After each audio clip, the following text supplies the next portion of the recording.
इन पापों को भगवान शिव नहीं करते माफ, देते हैं कठोर दंड।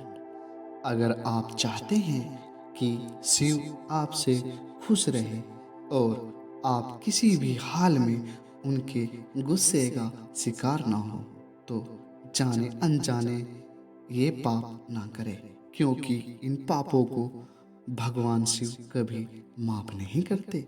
जानिए कौन कौन से है वो पाप। शिव को भोलेनाथ कहते हैं क्योंकि वह एक शिव सादगी पसंद ईश्वर है। उन्हें कच्चा फल पसंद है। एक लोटा पानी से भी शिव खुश हो जाते हैं। खास तौर से अगर आप अपनी जिंदगी से निराश या हताश है, तो आपको जीवन भर शिव की पूजा जरूर करनी चाहिए। पर भोलेनाथ जितनी जल्दी खुश होते हैं, उतनी ही जल्दी नाराज भी हो जाते हैं। खास तौर से ऐसे लोगों से जो बेईमानी और धोखेबाजी करते हैं।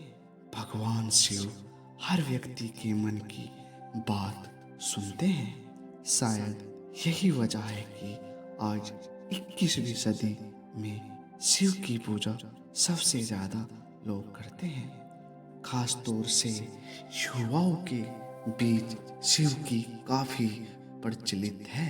लेकिन भगवान शिव जितनी जल्दी प्रसन्न होते हैं, उनका गुस्सा उससे भी प्रलयंकारी है। इन पापों को भगवान शिव नहीं करते माफ, देते हैं कठोर दंड। अगर आप चाहते हैं कि शिव आपसे खुश रहे और आप किसी भी हाल में उनके गुस्से का शिकार ना बने, तो जाने अनजाने में ये पाप ना करें।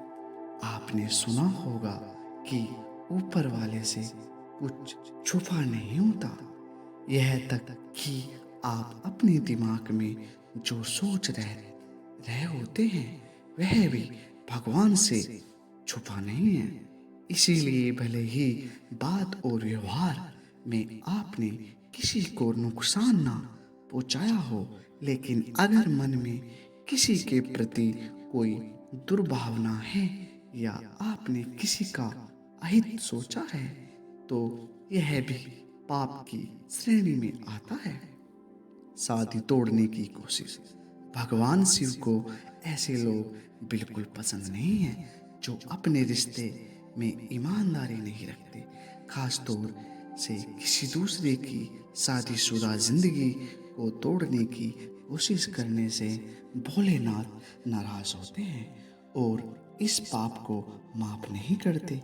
दूसरों के पति या पत्नी पर बुरी नजर रखना या उसे पाने की इच्छा करना भी पाप की श्रेणी में आता है।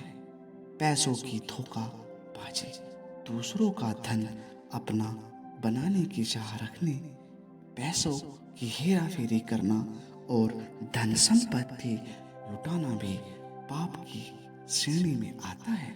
भगवान शिव के लिए यह अक्षम्य अपराध है। कष्ट देना, किसी भोले भाले और निर्पराध इंसान को कष्ट देने, उसे नुकसान पहुंचाना या उसके लिए बाधाएं पैदा करने की योजना बनाना या ऐसे सोच रखने वाला भगवान शिव की नजरों में हर हाल में माफी न देने योग्य पाप है। गलत रास्ता अपनाना। कुछ लोग रास्ता भटक जाते हैं, पर सही निर्देश मिलने पर वापस सही रास्ते पर आ जाते हैं।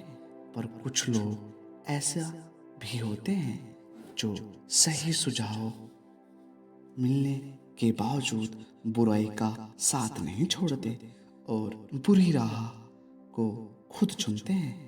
ऐसे लोगों के पाप अक्षम्य होते हैं। पूरी सोच। शिव पुराण के अनुसार जिस प्रकार आप किसी का बुरा नहीं करने के बावजूद उसके लिए सोच रखने के कारण भी पाप के हकदार और दंड की श्रेणी में आ जाते हैं, उसी प्रकार भले ही आपने अपने कर्म से किसी का बुरा ना किया हो, लेकिन आपकी बोली अक्षम्य पापों का हकदार भी बना सकती है। गर्भवती महिलाओं को कुवचन कहना। किसी गर्भवती महिला या मासिक के दौरान किसी महिला को कटु वचन कहना या अपनी बातों से उनका दिल दुखाना शिव की नज़रों में अक्षम्य अपराध और पाप है। नुकसान पहुंचाने के लिए झूठ बोलना।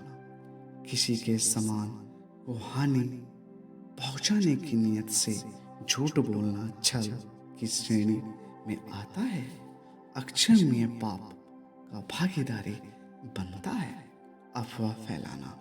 समाज में किसी के मान सम्मान को हानि पहुंचाने की नीयत से या उसकी पीठ पीछे बातें करना या अफवाह फैलाना भी एक अक्षय पाप है।